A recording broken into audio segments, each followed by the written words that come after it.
Shalom, shalom. Nous allons partager sur un sujet, comment décimer les mauvaises pensées, comment pulvériser les mauvaises pensées. Pour cela, on va juste prendre on va reprendre les questions qu'on avait posées hier. Donc, la première question, c'est de savoir si je dis du mal de quelqu'un dans son dos, puis que je prie pour lui juste après, est-ce que cela peut vraiment me libérer de la médisance?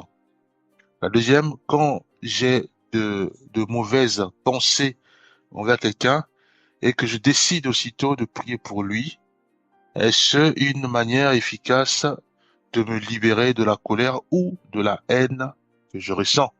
Et enfin, la troisième question, est-ce que le fait de prier immédiatement dans ma tête ou en privé pour une personne que je n'aime pas peut m'aider à ne pas céder à la tentation de, de mal agir, comme insulter, me disputer ou me battre? La liste elle est longue.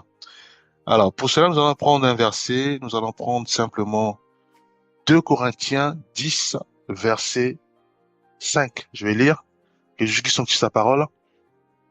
Nous renversons les raisonnements et toute hauteur qui se lève contre la connaissance de Dieu. Et nous emmenons toute pensée captive à l'obéissance de Christ. Alors, ce verset nous met sur les rails, sur le fait que des fines pensées que nous laissons dans nos têtes, notre cœur, ces fines pensées doivent obéir à la parole de Dieu, doivent être conformes à Christ. Si ce n'est pas le cas, donc nous devons appliquer ce verset qui nous appelle à nous, qui nous oblige même, il dit, nous renversons les raisonnements, voyez-vous, les raisonnements, et toute hauteur qui se lève contre la connaissance de Dieu, donc la justice. Et nous emmenons toute pensée captive à l'obéissance de Christ. Voyez-vous? Donc ça, c'est une base. Nous appuyons sur cette base. Donc à ce moment-là, si nous avons des mauvaises pensées, ou nous pensons parce que bon, soit il a mal agi, ou ça peut être au sein d'une entreprise, je gère des équipes, et que parfois il y a 2 ou 3 qui se comportent mal. Ça arrive, il y en a plein, hein, c'est les réalités, ou même à l'école, voyez-vous. C'est sûr et certain, des pensées vont commencer à monter en moi.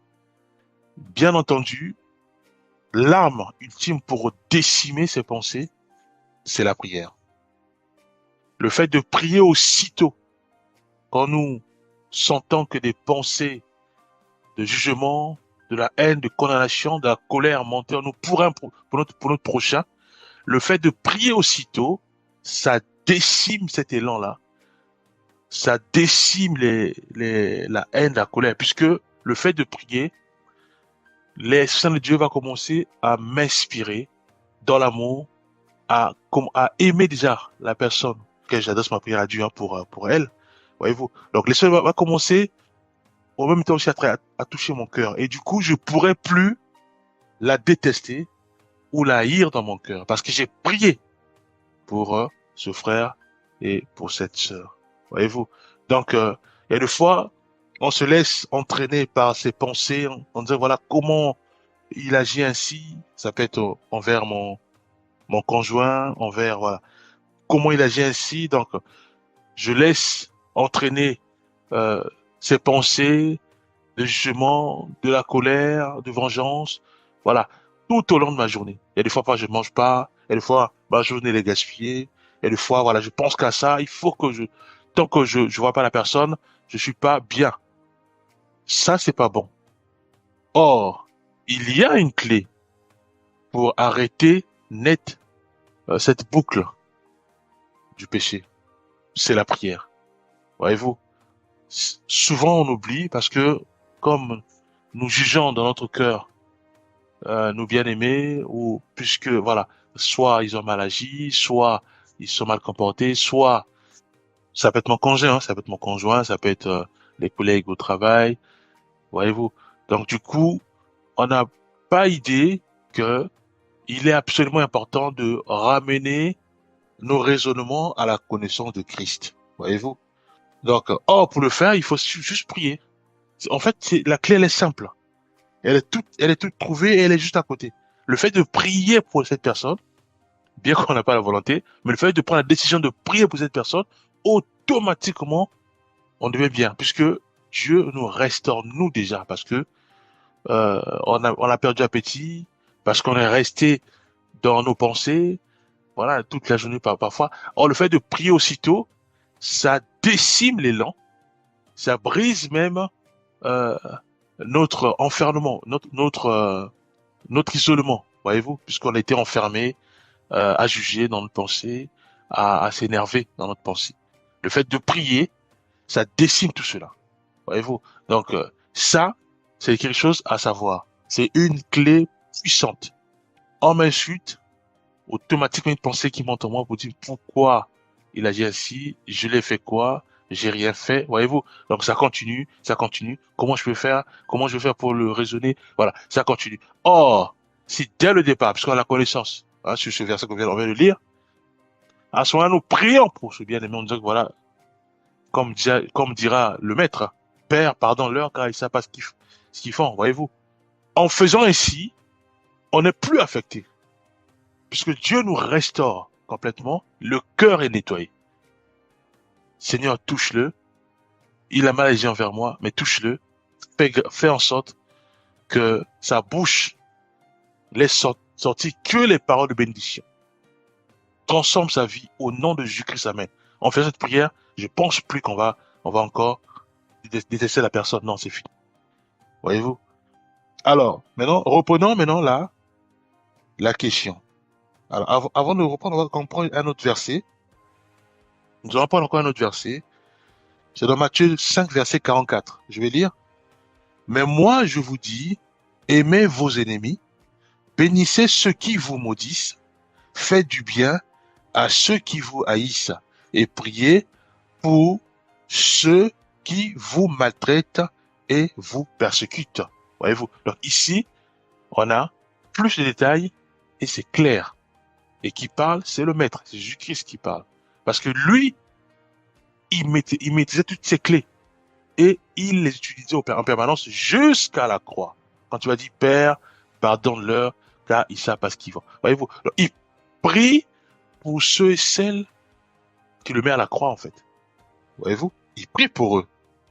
Voyez-vous? En faisant ainsi, il peut plus entretenir des mauvaises pensées quand ceux et celles qui l'emmènent à la croix. Parce qu'il a prié pour eux. Voyez-vous?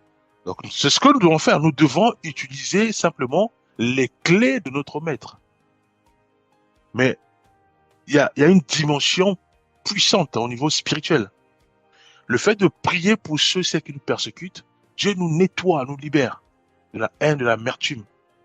Voyez-vous? Le fait de prier pour ceux et celles nous maltraitent, mais Dieu nous délivre déjà de l'esprit de vengeance, de la colère, du mal.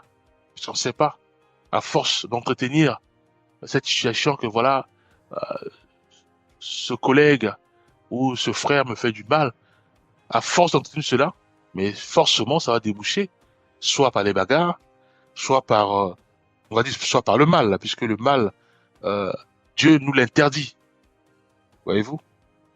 Donc le fait de prier, ça décime l'élan du mal, ça pulvérise euh, directement euh, les œuvres maléfiques et ça nous délivre littéralement.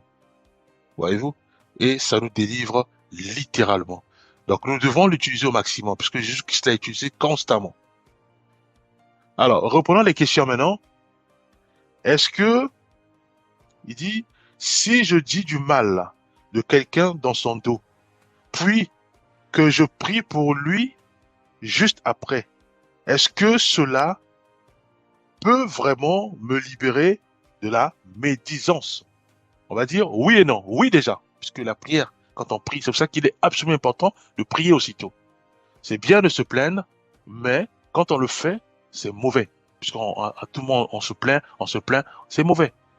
Ils travaillent pas, mes collègues ne travaillent pas, ils me laissent toute la charge. Voyez-vous, il y a beaucoup de sujets qui nous poussent réellement à se plaindre. Voyez-vous, pour nous, on se dit que ça c'est bien, mais c'est pas bien au fond. Puisqu'on est chrétien, on est chrétienne. Voyez-vous. Alors, qu'est-ce qu'on doit faire? C'est de prier pour mon collègue qui est pas reçu, puisque c'est ce que nous disons à travers nos plaintes. C'est de prier pour mon ami qui ne travaille pas, qui me demande souvent les sujets. Enfin, je parle à l'école, hein. Voyez-vous, il y a plein de sujets. C'est de prier aussi, soit pour mon voisin qui, soit par exemple, ne contribue pas, par exemple, à tout ce qui est cotisation des copropriétés et autres. Bon, je peux dire par exemple, ou contribuer même à balayer les combres. Il y a beaucoup de choses. Voyez-vous. Donc, il y a beaucoup de sujets qui nous poussent à nous plaindre, qui nous poussent à entretenir qu'on appelle ça des pensées qui jugent. Voyez-vous? Alors, le fait de prier, ça casse la dynamique du mal. Le fait de prier pour mon voisin, de prier pour mon collègue, de prier pour mon ami à l'école, de prier pour mon père, de prier pour mes collègues, voilà, la liste est longue. Le fait de prier pour eux, je suis guéri. Dieu va me guérir. Dieu va me délivrer déjà. Alors, est-ce que c'est tout? Non. Dieu aussi nous appelle aussi au renoncement. Voyez-vous? Puisque là, on parle de la médisance. Nous devons aussi nous renoncer à ça. Donc, nous devons prendre la volonté. Certes, j'ai prié pour la personne, parce que je parle toujours en disant que voilà, il travaille mal, hein, derrière son dos, quoi, il travaille mal, ou il est, il y a beaucoup de sujets, hein. Donc, je prie pour cette personne, et effectivement, Dieu me délivre de ça. Maintenant, je dois renoncer à ça. Je dois renoncer. Donc, pour ça, je dis, Seigneur, j'ai tendance à tomber dans la médisance. Seigneur, délivre-moi de de ce mal, parce que c'est pas bon, hein, de parler en mal derrière le dos d'un bien-aimé. C'est mieux. La Bible nous demande d'aller voir le frère qui a péché, de parler avec lui, ou de voir la sœur qui a péché, de parler avec lui. S'il ne nous entend pas, on prend maintenant un frère et on prend maintenant une sœur et on va encore le voir, donc avec 2 ou 3 personnes, pour que euh, l'Esprit Saint de Dieu va commencer à passer par moi ou à passer par un autre frère. Donc il y aura d'autres sagesses, hein, pour conseiller le bien-aimé. Et s'il ne nous écoute pas, maintenant la Bible nous dit encore d'aller prendre les anciens. Voyez-vous. Donc là, on va aller directement voir la personne, mais on ne parle pas derrière son dos. Voyez-vous. Donc je prie au Seigneur de me délivrer afin que je renonce à ça. Donc, il y a la prière, ça c'est obligatoire. Je dois prier aussitôt quand je sens que je commence à mal parler d'un frère ou d'une sœur, ou même de mon père, ou même de ma mère. Je dois prier aussitôt. Quand je prie, ça casse la dynamique. Et Dieu me restaure, me guérit. Je pourrais même plus entretenir le mal contre mon père ou ma mère ou mes frères. Parce que j'ai prié aussitôt. Et maintenant, je dois prier pour le renoncement, pour ne plus le faire. Voyez-vous, pour ne plus le faire. Alors, pour cela, nous allons prendre quelques versets. Nous allons prendre, bon, on a pris, hein, le verset où Dieu, où tout à l'heure, on a pris Matthieu 5, 44, où il dit simplement, mais moi, je vous dis, aimez vos ennemis, bénissez ceux qui vous maudissent, faites du bien à ceux qui vous haïssent et priez pour ceux qui vous maltraitent et vous persécutent. En faisant ainsi, je ne peux plus être meurtrier. En faisant ainsi, je ne peux plus me bagarrer. En appliquant ce verset, je ne peux plus détester mon prochain. C'est impossible, puisque j'ai appliqué toute la clé du Maître de Jésus-Christ. Voyez-vous? Alors, Proverbe 10, verset 19 dit quoi? Dit ceci, dit, celui qui parle beaucoup ne manque pas de péché, mais celui qui retient ses lèvres est un homme prudent. Dieu, fais-moi grâce de ne plus parler beaucoup, parce que j'ai tendance à parler beaucoup, et comme j'ai pas de sujet, j'ai tendance maintenant à piocher sur mes collègues, c'est-à-dire à parler en mal de mes collègues au travail, à parler en mal, derrière leur dos bien sûr, à parler en mal, parce que je veux toujours parler pour que les gens m'écoutent. Donc j'ai plus de sujet. Alors je parle non mal de mes responsables, je parle non en mal de mes collègues, de mes amis à l'école, de mes parents, voyez-vous.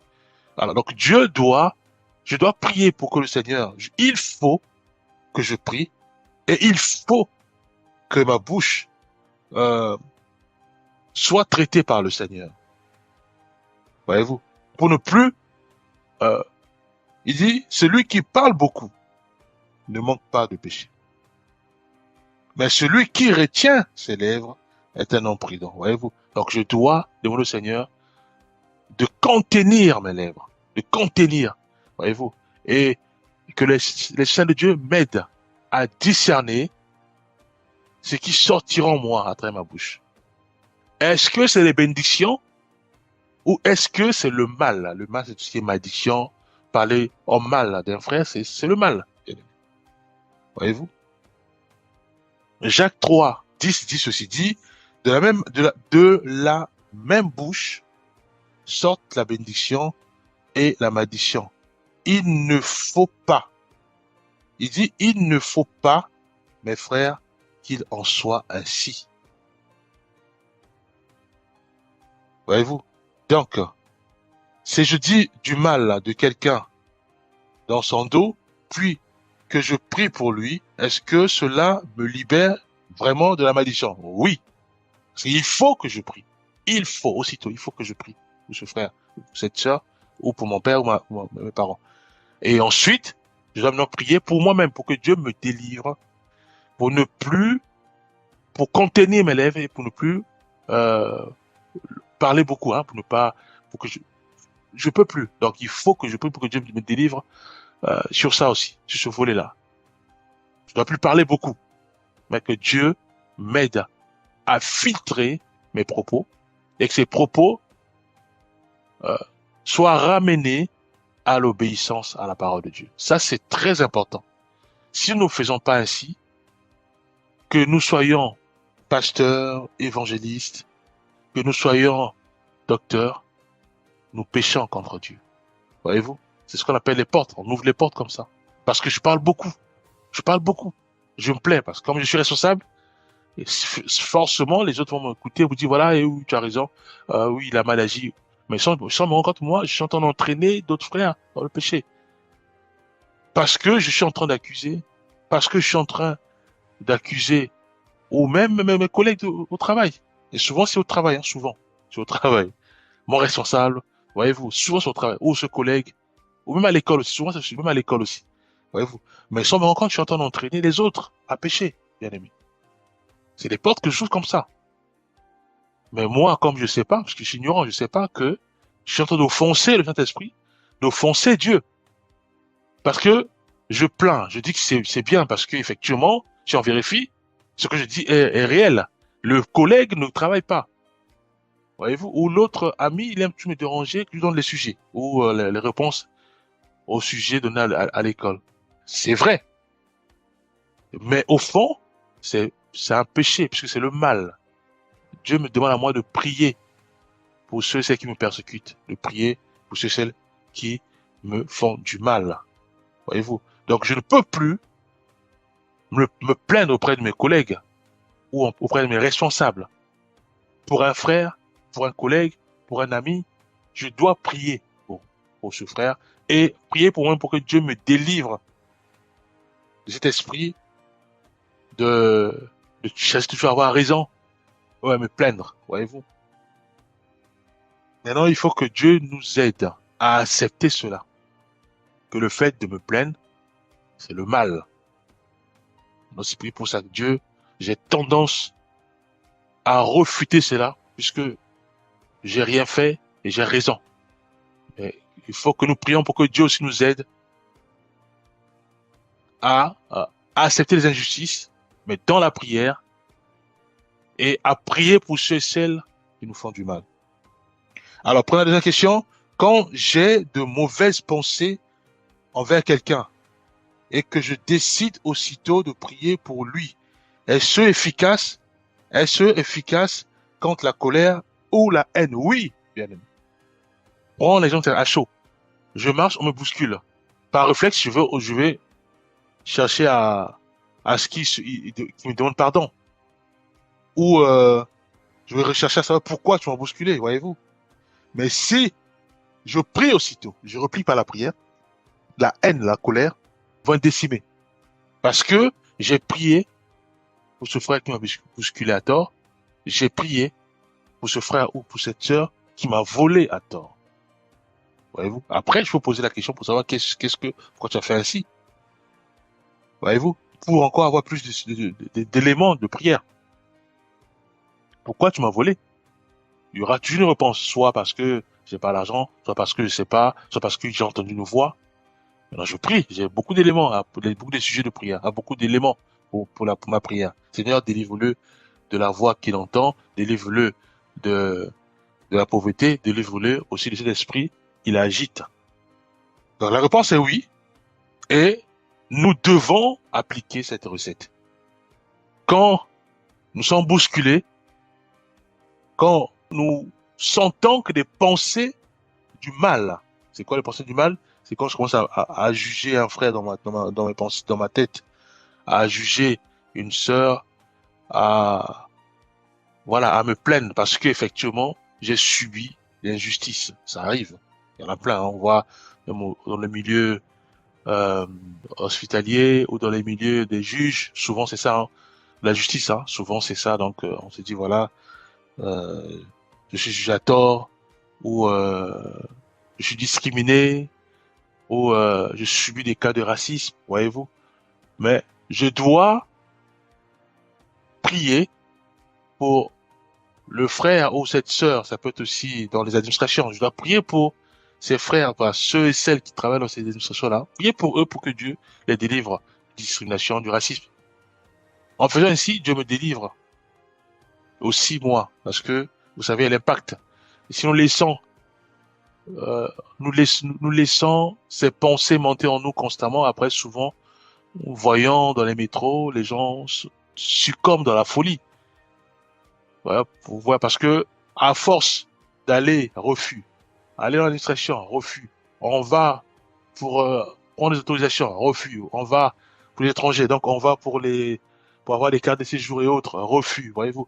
Donc ces accumulations là aussi sont dans notre tête, dans nos pensées, puisque nous pensons mal de ces frères et sœurs qui nous ont euh, donné, qui nous ont refusé, par exemple, plusieurs demandes.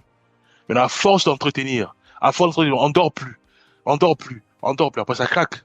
C'est la folie, voyez-vous. Parce que j'ai pas nourri mon âme ou mon corps par la parole de Dieu.